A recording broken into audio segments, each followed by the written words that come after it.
আজকের গল্প গাধার কান। রচনা শরদিন্দু বন্দ্যোপাধ্যায়। টাউন স্কুলের সঙ্গে মিশন স্কুলের ফুটবল ম্যাচ, কাপ ফাইনাল। শহরের মধ্যে বেশ একটু সাড়া পড়ে গেছে। এই দুই স্কুলের মধ্যে চিরকালের রেষারেষি। তাই আজকে খেলাটা যে খুব জমবে তাতে সন্দেহ নেই। 5টা থেকে খেলা আরম্ভ হবে, কিন্তু 4টে বাজতে না বাজতেই মাঠে লোক জমতে আরম্ভ করেছে। দুই স্কুলের ছেলেরা মাঠের দুধারে কাতার দিয়ে দাঁড়িয়েছে, কিন্তু দুপক্ষের খেলোয়াড়রা এখনো মাঠে দেখা দেয়নি। তারা রণসজ্জায় সজ্জিত হচ্ছে। খেলার মাঠ থেকে কিছু দূরে একটা বটগাছের তলায় টাউন স্কুলের ছেলেরা তৈরি হচ্ছিল। গ্রিন তাদের ক্যাপ্টেন। সে হাফ প্যান্টে কোমর বন্ধ বাঁধতে বাঁধতে বললে, আরো 15 মিনিট বাকি, এখনো সমরেশ ফিরল না। আজ সর্বনাশ হলো দেখছি। টুনু টাউন স্কুলের একজন খেলোয়াড়, দেখতে অতি ক্ষীণ। সে জার্সির মধ্যে মাথা ঢোকাতে ঢোকাতে জিজ্ঞেস করল, সমরেশদা কোথায় গেছে? প্রণব সাজসজ্জা শেষ করে ঘাসের উপর পা ছড়িয়ে বসেছিল। তার কপালে দুশ্চিন্তার ভ্রুকুটি। সে বললে, সমরেশ তুক করতে গেছে। টুনু একে ছেলে মানুষ, তাই সবে এবছর থেকে স্কুল টিমে স্থান পেয়েছে। সে ভেতরকার সব কথা জানতো না। অবাক হয়ে বলল, তুক কিসের পানুদা? প্রণব বিরক্ত হয়ে বললে, জানিস না খেলার আগে গাধার কান না মরলে আমরা হেরে যাই? টুনু কিছুক্ষণ হাঁ করে চেয়ে থেকে বললে, যা, তুমি ঠাট্টা করছো। ঠাট্টা? প্রণব চোখ পাকিয়ে বললে, তোর সঙ্গে আমি ঠাট্টা করব? বলে টুনুর কানের দিকে হাত বাড়ালে। টুনু তাড়াতাড়ি কান সরিয়ে নিয়ে বললে, তবে কি সত্যি সমরেশদা গাধার কান মলতে গেছে? সত্যি না তো কি মিথ্যে বলছি? গাধার কান? টুনু হঠাৎ হেসে উঠল। গিরিন ভুরু কুচকে বললে, হাসছিস যে? গাধার কান মলা হাসির কথা নাকি? গেল বছর গাধার কান মলে আমরা কাপ জিতেছি। তার আগের বছর গাধা পাওয়া গেল না। এই সময় হন্তদন্ত ভাবে সমরেশ এসে উপস্থিত হলো। তাকে দেখে সকলে একসঙ্গে বলে উঠল, কি হলো, কি হলো? সমরেশের চুল উস্কো খুস্কো, মুখ শুকনো। সে বিমর্ষ ভাবে বললে, পেলুম না, শহরে কোথাও একটি গাধা নেই। সেই বেলা 1টা থেকে খুঁজে বেড়াচ্ছি। ঘাটে খুঁজেছিলি? ঘাটে, মাঠে, তোপার বাড়িতে, কোথাও খুঁজতে বাকি রাখিনি। নো গাধা। আশ্চর্য, আজকের দিনেই গাধাগুলো লোপাট হয়ে গেল। সকলের মুখেই বিপদের ছায়া পড়ল। গিরিন বললে, আর কি হবে? নে সমরেশ, শিগগির তৈরি হয়ে নে, আর সময় নেই। সমরেশ বিষণ্ণ মুখে জার্সি পরতে লাগলো। কারণ গাধা পাওয়া যাক আর না যাক, খেলতে তো হবেই। সমরেশ বেচারা সারা দুপুর গাধার সন্ধানে ঘুরে বেড়িয়েছে, অথচ গাধা খুঁজে পায়নি। তাই দুঃখটা তার সবচেয়ে বেশি হয়েছিল। বিশেষত আজ মিশন স্কুলের খেলা।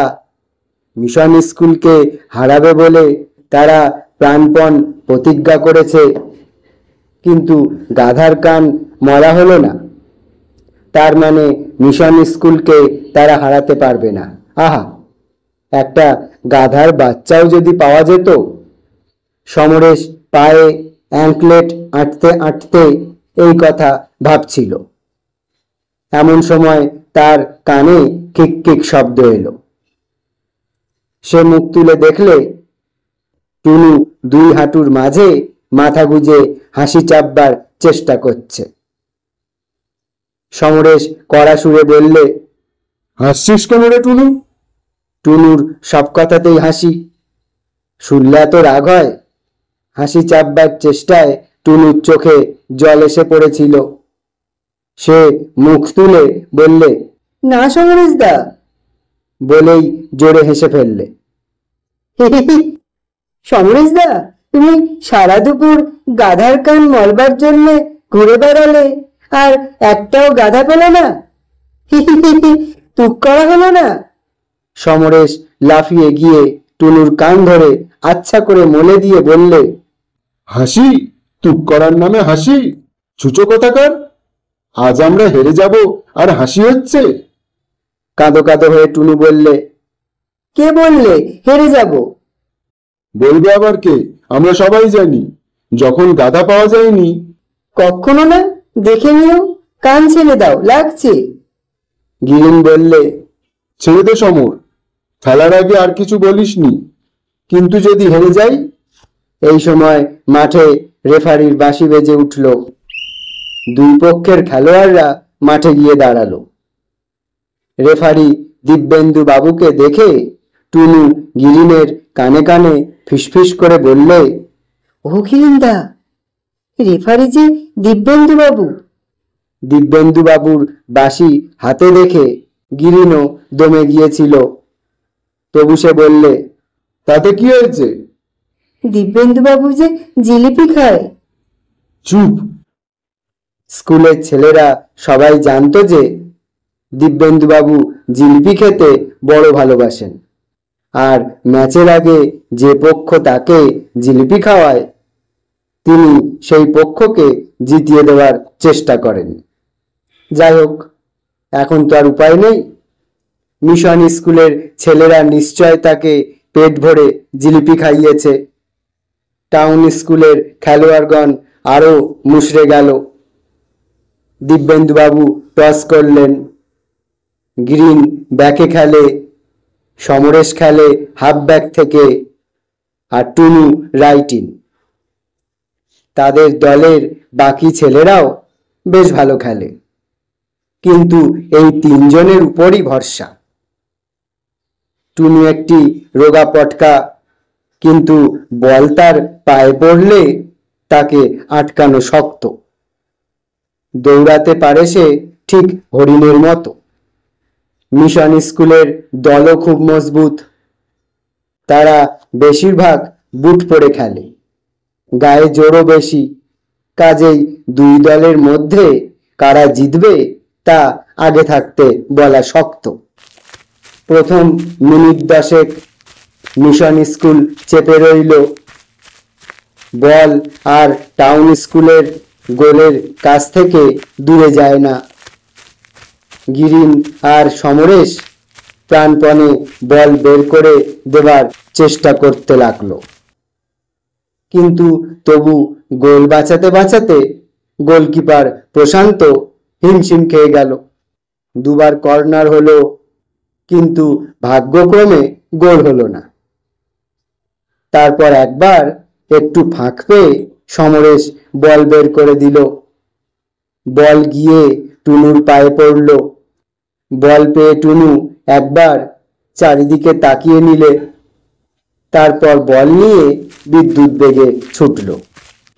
মিশন স্কুলের হাফব্যাকেরা সবাই এগিয়ে গিয়েছিল, কাজেই ব্যাক আর গোলকিপার ছাড়া আর কোনো বাধা নেই। ব্যাক এরিয়ার মধ্যে পৌঁছতেই একজন ব্যাক তেড়ে এলো। টুনু বলটি টুক করে সেন্টার ফরওয়ার্ড রণজিতের পায়ের কাছে বাড়িয়ে দিয়ে নিজে এগিয়ে এলো। তখন দ্বিতীয় ব্যাক রণজিৎকে চার্জ করলে রণজিৎ আবার বলটি টুনুর পায়ে এগিয়ে দিলে। সামনে আর ব্যাক কেউ নেই, শুধু গোলকিপার। টুনু বল নিয়ে তীরের মতো গোলের পানে দৌড়লো, কিন্তু বল গোলে শুট করার আগেই ব্যাগ দুজন পিছন থেকে দুটো দৈত্যের মতো হুড়মুড় করে টুনুর ঘাড়ের উপর এসে পড়ল। একজন মারলে টুনুর পায়ে বুটশুদ্ধ এক লাথি, টুনু তো হুমড়ি খেয়ে পড়ে গেল। অমনি দ্বিতীয় ব্যাগ বল কিক করে বের করে দিলে। দিব্যেন্দুবাবুর বাঁশি বাজল। টুনু গড়াতে গড়াতে উঠে বসে ভাবলে নিশ্চয় দিব্যেন্দুবাবু ফাউল দিয়েছেন, পেনাল্টি। কিন্তু হায়, দিব্যেন্দুবাবু পেনাল্টি দিলেন না, উল্টে টাউন স্কুলের বিরুদ্ধে অফসাইড দিলেন। রণজিৎ নাকি অফসাইডে ছিল। আবার খেলা চলতে লাগলো। টুনুর ডান পায়ের বুড়ো আঙুলে বিষম লেগেছিল। সে ন্যাংচাতে ন্যাংচাতে গিয়ে গিরিনকে বললে, দেখলে গিরিনদা, দিব্যেন্দুবাবু জিলিপি। গিরিন বললে, এখন ওসব কথা নয়, নিজের জায়গায় যা। দিব্যেন্দুবাবু যা খুশি করুন, আজ তোকে গোল দিতে হবে, মনে থাকে যেন। ছল ছল চোখে টুনু বললে, কিন্তু আমার বুড়ো আঙুলটা ভেঙে গেছে যে।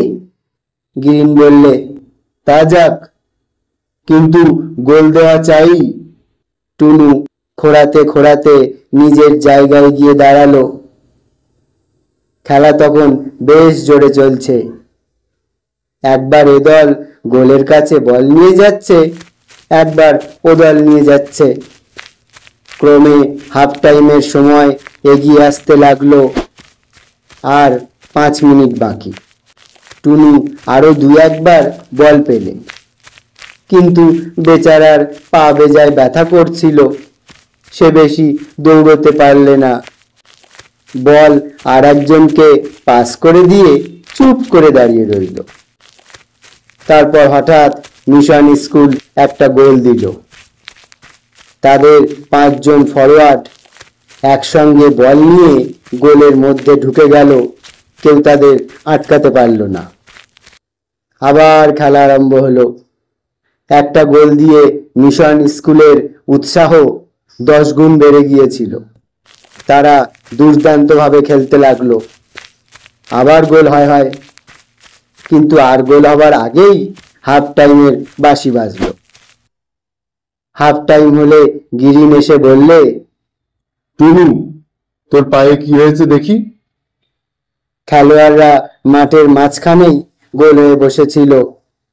কেউ বরফ খাচ্ছিল, কেউ লেবু চুষছিল। টুনু আঙুলে বরফ চেপে বসেছিল। আস্তে আস্তে পা বার করে দিলে। কই, কি হয়েছে? বলে গিরিন আঙুল ধরে টান দিলে। ছেড়ে দাও গিরিনদা, বড্ড লাগছে। আঙুলের মাথাটা একেবারে মটকে গেছে। ও কিছু নয়, এই দেখ আমার কি হয়েছে। টুনু দেখলে গিরিনের হাঁটুর নিচে ঠিক কদবেলের মতো ফুলে উঠেছে। সে বললে, খুব ব্যথা করছে। দূর, খেলার সময় কি আর ওসব মনে থাকে? তারপর টুনুর পাশে বসে তার গলা জড়িয়ে ধরে গিরিন বললে, টুনু, আজ তুই ভরসা। একটা গোলে হেরে আছি, সে কিছুই নয়। তুই যদি চেষ্টা করিস তাহলে 3টে গোল দিতে পারিস। টুনুর বুক ফুলে উঠল। সে বললে, পারবো, কিন্তু পায়ের ব্যথায় যে দৌড়াতে পারছি না। পায়ের ব্যথা ভুলে যা, শুধু মনে রাখ, আজ আমাদের জিততেই হবে। উৎসাহে ও উত্তেজনায় টুনুর গলা কেঁপে গেল। সে শুধু বললে, আচ্ছা। হাফ টাইম পর আবার খেলা আরম্ভ হলো। এবার খেলা শুরু হতে না হতেই টুনুর কাছে বল গেল। পায়ের ব্যথা ভুলে টুনু বল নিয়ে দৌড়লো। এবার তার প্রতিজ্ঞা, সে গোল দেবেই। 2 জন হাফব্যাক টুনুকে আক্রমণ করলে। তাদের পাশ কাটিয়ে বল নিয়ে আবার দৌড়ালো। সামনের 2 জন হুমদো ব্যাক। টুনু কি করে? ব্যাট দুজনের মাথার উপর দিয়ে বল তুলে দিয়ে আবার ছুটল। বলটা পড়েছিল ঠিক গোলকিপার আর টুনুর মাঝামাঝি। দুজনেই বল ধরবার জন্য ছুটে গেল। দুজনের মধ্যে লাগলো ভীষণ ঠোকাঠুকি। টুনু বেচারি উল্টে পড়ে গেল। বলটা কিন্তু গড়াতে গড়াতে গিয়ে গোলেই ঢুকলো। গোল গোল! দর্শকদের একটা অংশ বিরাট চিৎকার করে উঠল, অন্য অংশ চুপ করে রইল। কিন্তু এবার আর অফসাইড বলবার জো নেই। টুনু একলা গোল দিয়েছে, দিব্যেন্দুবাবু গোল দিলেন। টুনু এই ফাঁকে গিরিনকে বলে এলো, গিরিনদা, আঙুল ঠিক হয়ে গেছে। গিরিন তাকে জড়িয়ে ধরে বললে, সে কি রে, কি করে ঠিক হলো? ওই যে গোলকিপারের সঙ্গে ধাক্কা লাগলো, ব্যাস ঠিক হয়ে গেছে। এবার ঝড়ের মতো খেলা আরম্ভ হলো। মিশন স্কুলের ছেলেরাও ভালো খেলোয়াড়, তারা প্রাণপণে খেলতে লাগলো। তাদের একটা দোষ, হারবার উপক্রম হলেই তারা মারামারি করে খেলতে আরম্ভ করে। কিন্তু মারামারি করে তারা বিশেষ সুবিধে করতে পারল না, কারণ টাউন স্কুলের ছেলেরা এমনভাবে খেলে যে গায়ে গা ঠেকে না। তাদের মারতে গেলে তারা পিছলে বেরিয়ে যায়, ফলে যারা মারতে যায় তাদেরই অসুবিধা হয় বেশি। মারতেও পারে না, অথচ খেলা খারাপ হয়ে যায়। টুনু এবার অদ্ভুত খেলা খেলতে আরম্ভ করলে। তাকে 5 জন লোকে ঘিরে থাকে, তবু আটকাতে পারে না। একে তার ছোট্ট শরীর, তার উপর তীরের মতো ছুটতে পারে, তাই তাকে আটকাতে গেলেই সে পাকাল মাছের মতো পিছলে বেরিয়ে যায়। তার খেলা দেখে মিশন স্কুলের ছেলেরা কেমন যেন ভেড়া চাকা খেয়ে গেল। এইটুকু ছেলে, তার কি আশ্চর্য খেলা! দেখতে দেখতে টুনু আর একবার বল নিয়ে দৌড়ালো। এবার ব্যাট দুজন এমনভাবে তার সামনে দাঁড়ালো যে একজনকে কাটিয়ে বেরুতে গেলেই আর একজনের সামনে পড়তে হয়। টুনু বলটি চট করে রণজিৎকে পাস করে দিলে। রণজিতের দিকে কারো নজর ছিল না, সবাই টুনুকে নিয়েই ব্যস্ত। রণজিৎ কয়েক পা এগিয়ে গিয়ে গোলের কোণ ঘেঁষে বল মারলে। গোলকিপার শুয়ে পড়ে বল ধরবার চেষ্টা করলে, কিন্তু ধরতে পারলে না। শব্দ উঠল, গোল গোল! দ্বিতীয় গোলের পর মিশন স্কুল একেবারে দমে গেল। গোল খেয়ে যারা দমে যায় তারা আর জিততে পারে না, তাদেরও তাই হলো। টুনু তখন আরো 2টো গোল ঠুকে দিল। খেলা যখন শেষ হলো তখন টাউন স্কুল দিয়েছে 4 গোল আর মিশন স্কুল মোটে 1 গোল। খেলার পর ছেলেরা এক জায়গায় জটলা করছিল। হঠাৎ শানু বলে উঠল, আচ্ছা, আজ আমরা জিতলাম কি করে? গাধার কান মলা হয়নি তো? সকলে ওর মুখের দিকে তাকাতে লাগলো। কথাটা এতক্ষণ মনেই ছিল না। সত্যিই তো, এরকম অসম্ভব ব্যাপার ঘটল কি করে? সমরেশ হঠাৎ জোরে হেসে উঠল। বুঝেছি। সকলে বলে উঠল, কি কি? সমরেশ বললে, মনে নেই, খেলার আগে টুনুর কান মলে দিয়েছিলুম, তাতেই গাধার কানমলার ফল হয়েছে। সবাই হেসে উঠল। শানু বললে, বেশ হয়েছে, এবার থেকে টুনুর কান মলে খেলতে নামলেই চলবে, আর গাধা খুঁজে বেড়াতে হবে না। গিরিন হাসতে হাসতে দাঁড়িয়ে উঠে বললে, সে 800 বছর দেখা যাবে, আজ টুনুই আমাদের হিরো। এই বলে টুনুকে 2 হাতে ধরে কাঁধে তুলে নিয়ে বললে, বল 3 cheers for Tunu, hip hip hip hurray.